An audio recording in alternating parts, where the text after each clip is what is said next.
Dragon Ball Super episode 91 is now officially in the history books, and joining me here today to discuss our overall thoughts and predictions going into Dragon Ball Super episode 92 is my good friend Devil Artemis. You guys can go on ahead and check his channel out down in the description below, as we're going to share our thoughts and expectations as to what we expect in the upcoming episode. And again, keep in mind guys, that if you guys have opinions of your own, if your opinions differ than myself and Devil Artemis, go on ahead and comment down below as to what you guys expect to see in the upcoming episode. Devil, we finally have the reveal of Super Saiyan Caulifla. Finally, we see Cabba trying to teach Kale, trying to teach Kale in becoming Super Saiyans. And I also want to touch up on the idea that if you pay close attention to Kale, she looks to be up to something. She seems to be very deceptive, and even after Kale transforms into a Super Saiyan, she seems to be doing damage around the area. So I wanted to get your overall thoughts on this whole, Super Saiyan process thing and how you think this is going to happen. And even after seeing them become Super Saiyans, do you think that even at this very point, they might be stronger than Cabba, or do you believe in your opinion that Cabba is still going to be stronger than the both of them after they achieve Super Saiyan? What do you think? Well, I think that with this whole process going down, first off, right off the bat, I want to say that I think Cabba is definitely still going to be stronger than them, only because he's had Super Saiyan. Well, I'm not, maybe not Kale, but I'm talking about he's had the Super Saiyan form longer. Yeah. So maybe at first, he'll be stronger than Caulifla. But the reason why I think that Caulifla is destroying everything and she's like screaming at Cabba is because the trigger to the Super Saiyan transformation is anger. Yes. So I feel like Cabba is trying to trigger her. So he's trying to get her triggered, man. Trying to get her transformed. And which I think he does too. I mean, he does. You see, based on her reaction, like she doesn't seem happy about this. She's probably like asking him like, how do I do it?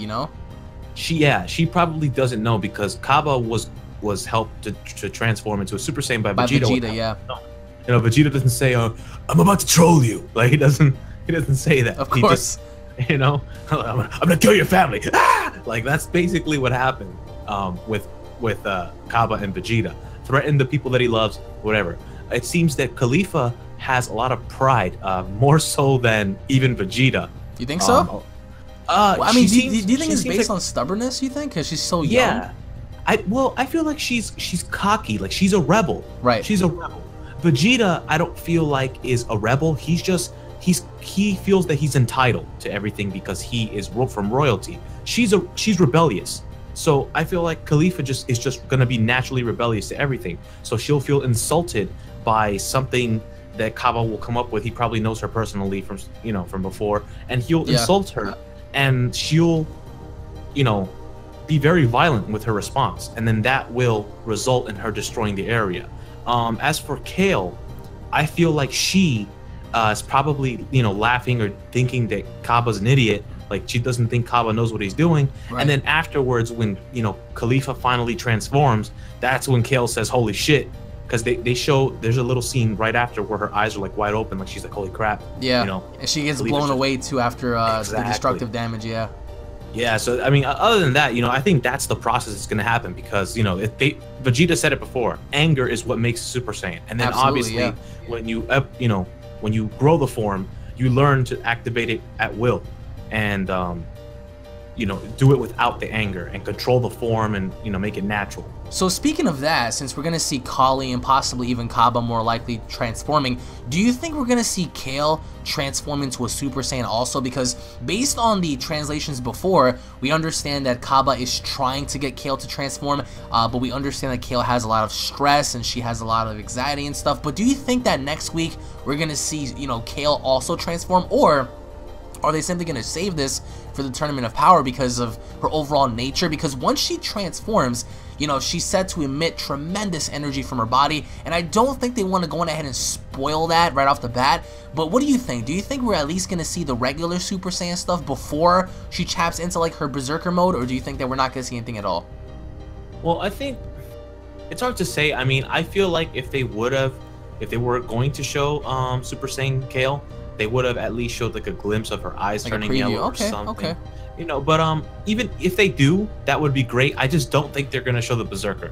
Oh, absolutely not. That's gonna be safe for the tournament, without question. Yeah, that's definitely gonna, you know, just gonna be safe for the tournament. But so, what do you think? Yay or nay for Kale as a Super Saiyan? Because I think that, I mean, if Cabba, I really doubt Cabba is just trying to, you know, to teach Kale how to become, you know, a Super Saiyan. I'm pretty sure that, you know, Kale's gonna reveal that Kale is also a Saiyan. If not, he already knows, and he has to teach them both because at this very point they have no choice but to learn. So I think that it's only fair for us to get something, or if not, they might troll us in, you know, allowing us to get a glimpse of her actually about to transform and they just stop it right there, which I think would be kind of like, not, you know, a cliffhanger in a way, but because you need to preserve the legendary quote-unquote Super Saiyan form or the Berserker form, because if you reveal it, it'll kind of like diminish the value. But do you at least see them attempting to allow her to transform, or do you think it's going to be like just a no-go? Well, I see it how any fan would see it at first. They'll say, "Oh my God, you know, she turned Super Saiyan. Awesome. We're watching the episode. She turned Super Saiyan. Now let's, you know, what's gonna happen with Kale?" Because in our minds, we know that Kale is a legendary Super Saiyan. Right. For those who don't, you know, like spoilers or just don't watch, you know, they are not interested in spoilers. They'll probably tease. They'll show that things wrong with Kale. Like Kale will probably start to, there'll be something in her transformation shadows of something more dangerous that lies underneath the beast inside of her. So they're definitely, I guarantee they're probably going to tease it. They're not going to show the Super Saiyan Berserker form, but I feel like they'll tease it in some way. They have to show it because there's a beast inside that girl, and I'm telling you, it's going to come out. And when it finally comes out, it's going to be awesome. But they're going to build it up. They have to build it up. Otherwise, you know, what's the point of talking about the form? I'm pretty sure that they're going to build it up. Oh, absolutely. And I think that in order to preserve the form and allow that form to have any value, they need to save it and not showing us what it is. I mean, they already showed us during the Dragon Ball Super intro, so that's all we need to know as of right now. But in terms of what we saw during the episode preview, we saw how Goku said, "No, Krillin and 18, you guys are quitting too." Even though they're not going to quit, I mean, I really doubt they are. But as we all assumed before, you know, nobody really thought that Majin Buu was going to fall asleep until, you know, he did. And now that he's going to be sleeping, Goku has to go ahead and find a replacement. So what are your thoughts on, you know, everyone having to gather and everyone having to, especially for Krillin and 18, having to want to call out now? Like, do you think that that's just like something very simplistic that they're going to brush off? Or do you think that maybe we might see a replacement with someone else? Because so far, I mean, just like Toru Taro said in the previous interview, I mean, if you think you know Universe 7's team, then you're in for a surprise. And look at that, we have Frieza onto the team. So, do you think that we're going to see another replacement, or is this going to be something just very temporary, to just something to brush off? Well, I don't think that Majin Buu is gonna. If what you're asking is if it's like temporary or not, like, I don't think Majin Buu is gonna be part of the team. I think Frieza is gonna be part of the team. Oh, definitely. You know, they're probably. Because I didn't see any previews with Frieza in this. You know, not yet, because that's coming in episode 93. That's why. Right. But the emergency is that Buu fell asleep, and now we see Krillin, who's like, Goku's like, "No, Krillin, you and 18, like, you're quitting too." Yeah. It's like this is an emergency, and now you got people leaving, and the episode title is called "The Incomplete 10 Members." So, you know, now we have people wanting to drop out or whatever. But do you see possibly, in your opinion, someone like Krillin leaving, or 18? Because I don't see it personally. I mean, I saw certain people in the comments to my previous breakdown, people were just like, "Oh no, Krillin's leaving, that means Cell's coming back." I doubt that so much. I think the only replacement here is going to be Majin Buu for Frieza. But what's your take on this?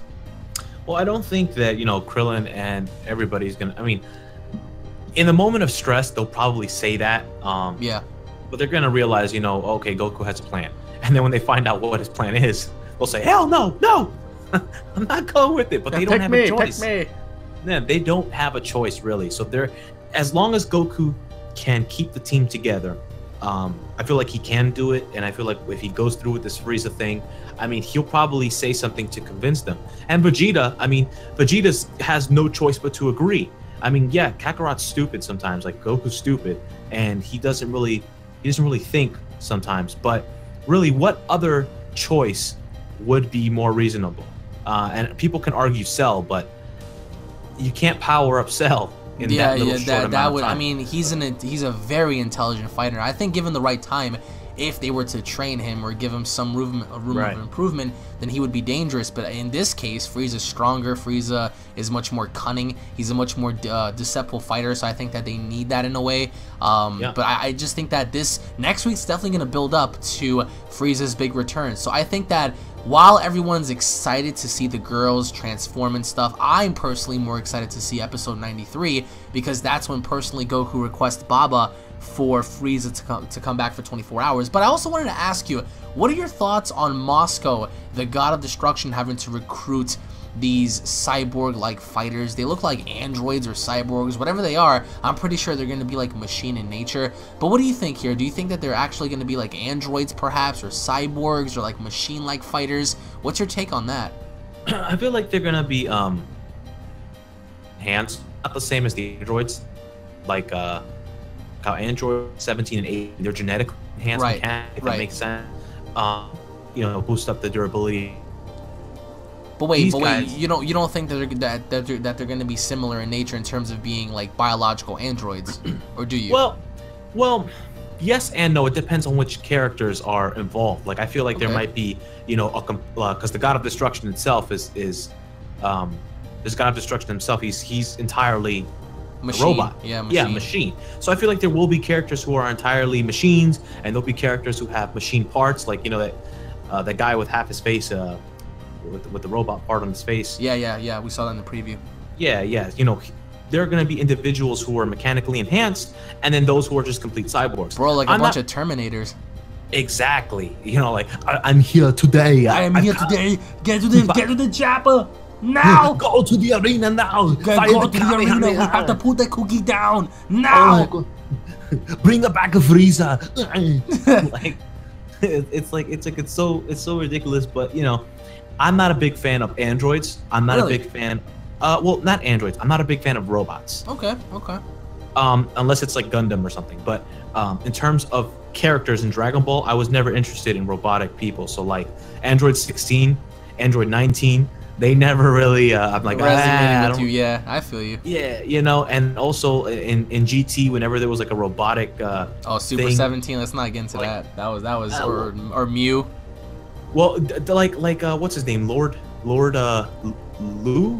or Oob, something like that. Lord. It's this giant big looking bot thing, and I don't know, left a bad taste in my mouth with robots. So. I mean, there have been a bunch of them in Dragon Ball, but you know what I think would be really cool is to see different kind of like cyborg, like androids or badass whatever, looking characters. Yeah, just fight off the current, you know, artificial humans that we have. Because how crazy would it be to have, you know, artificial humans like 17 and 18 having to combat actual machines like cyborg like fighters? I think that'll be like the best thing going, because so far they're appealing to the audience. They're gonna give us Saiyans versus Saiyans, you know, Frieza clans race members versus Frieza clans race members, Frieza versus Frost. They're gonna give us, you know, all sorts of stuff. So why not have, you know, biological machines fight off biological cyborgs and stuff? Or maybe even perhaps if someone out there has Namekians for Piccolo to fight, like that'd be pretty cool. But like overall, going into next week's episode, do you think that they're going to be focusing more on Universe 6? Because in this episode, episode 91, what I found to be very interesting was how the Omni Kings spoke about who they thought was going to win. And one of the Omni Kings thought Goku, while the others said, well, Universe 6 is pretty strong too, with the Daishinkan having to say, well, yeah, I mean, they mirror each other because they're parallel, but they're almost equal in terms of, like, you know, power. Like, they're both rivals in terms of strength. So do you see next week's episode circling around Universe 6? Because I think it is, especially with Cabba having to train these two, and perhaps even trying to find out, you know, who the other 3 members might be for the team. Because we do know of 7, and there's still 3 more to go. We do know about, you know, not Bergamo, but Botamo and Magetta. But what about anybody else? I mean, do you think that we're going to see more fighters be introduced, or do you think that they're going to focus on Kale, Kali, and Cabba, while they focus more on Moscow's universe and perhaps others as we go into next week's episode?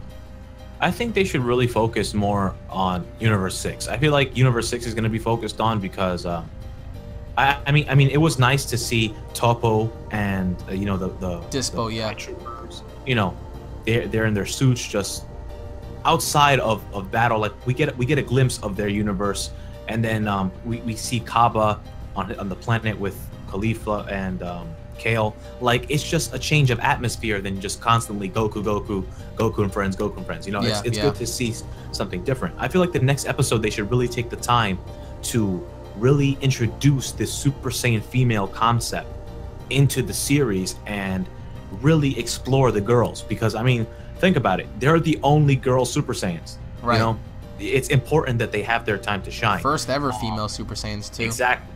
First ever, not just one, baby. Two of them. Yep. And one is stronger than the other. Hell yeah. One of them's a beast. Okay. Yeah, a literal man freak.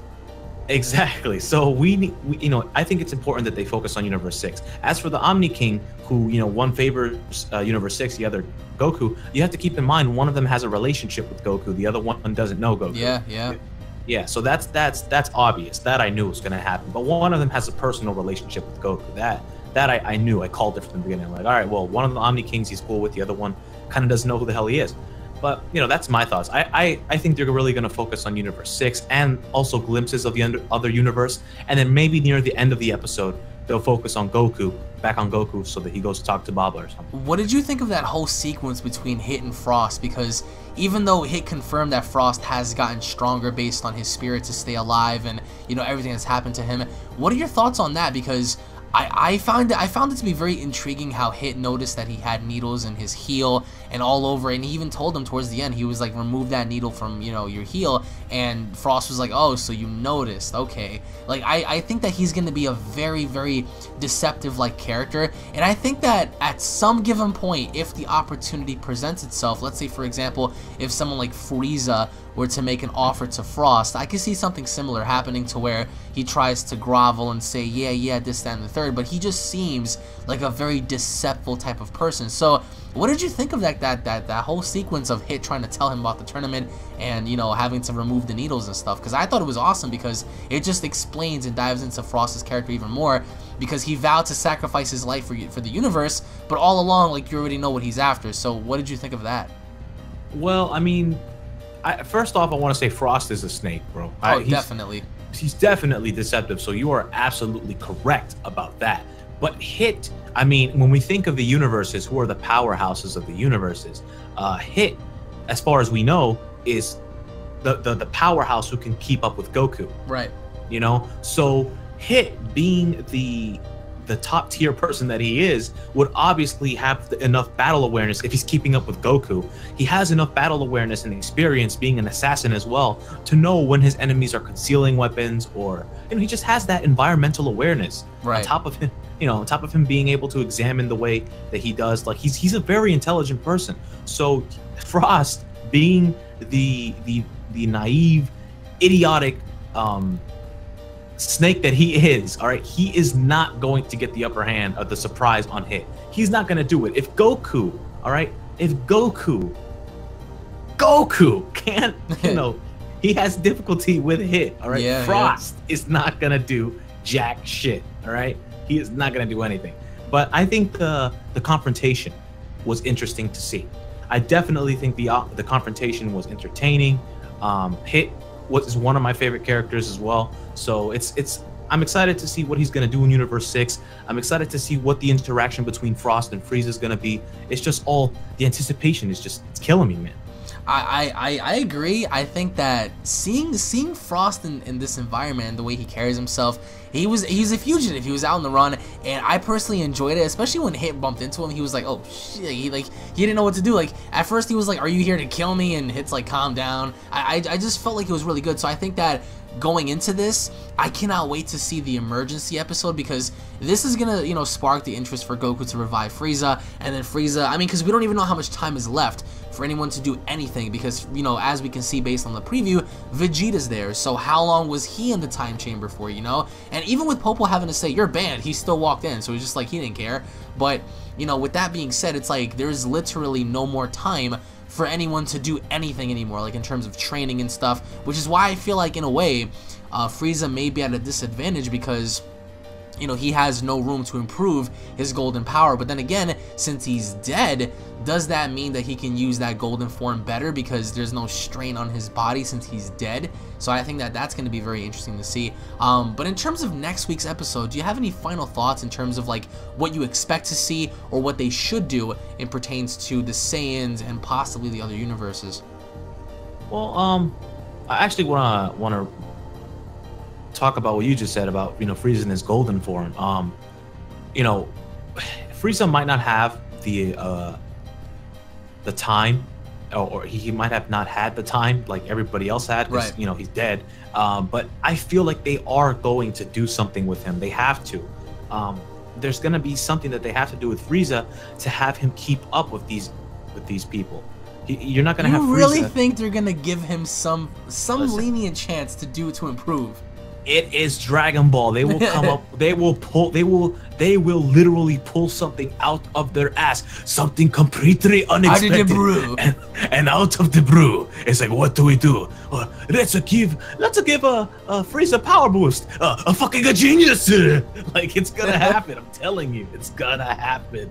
They're gonna do something with Frieza. It's gonna happen.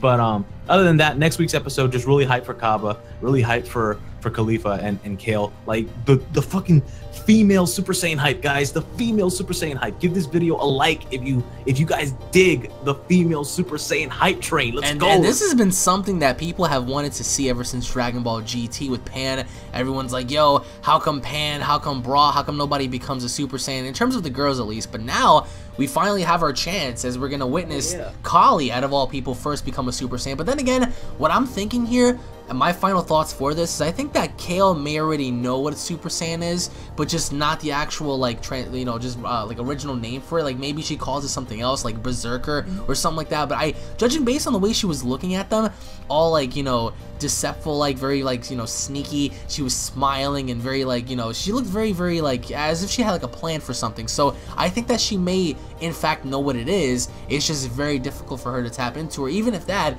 she may not want to tap into it, because once she taps into it, you know, this berserker like state engulfs her mindset. But post your comments down below, guys. What are your overall expectations for next week's episode? Do you guys believe that we're gonna see something different in terms of Kale having to transform, in terms of Kale? And why do you guys think that Kale is unleashing these attacks? Do you think that she's going to be sparring with Cabba? Post your comments down below, guys. Thank you all for watching. As always, if you guys are fans, don't forget to subscribe for more news, information, and updates. If you guys enjoyed the video, be sure to go on ahead and slap a like on the video. And if you guys did not like the video, you can go on ahead and kiss my pearly white balls. And go on ahead also, guys, go on ahead and subscribe to Devil Artemis down below. He is a fantastic YouTuber, guys. Voice actor for Dragon Ball Epsilon and the upcoming project for Dragon Ball Super Friends. I'm just going to leave it at that, guys. Make sure to tune back in, because that's going to be something very important for myself and Devil Artemis, guys. We're working on some stuff that you guys are most certainly going to enjoy. But Devil, thank you so much for, you know, joining me on the channel and talking about this, because hearing your thoughts and your opinions on this are just awesome, because everyone has different viewpoints as to what they expect to see or what they want to see. So I want to say it was a pleasure talking to you and everyone else as well. So thank you all for watching, guys. Once again, tune back in for more, and I'll be seeing you all down in the comment section below. Have a great night, guys. Peace.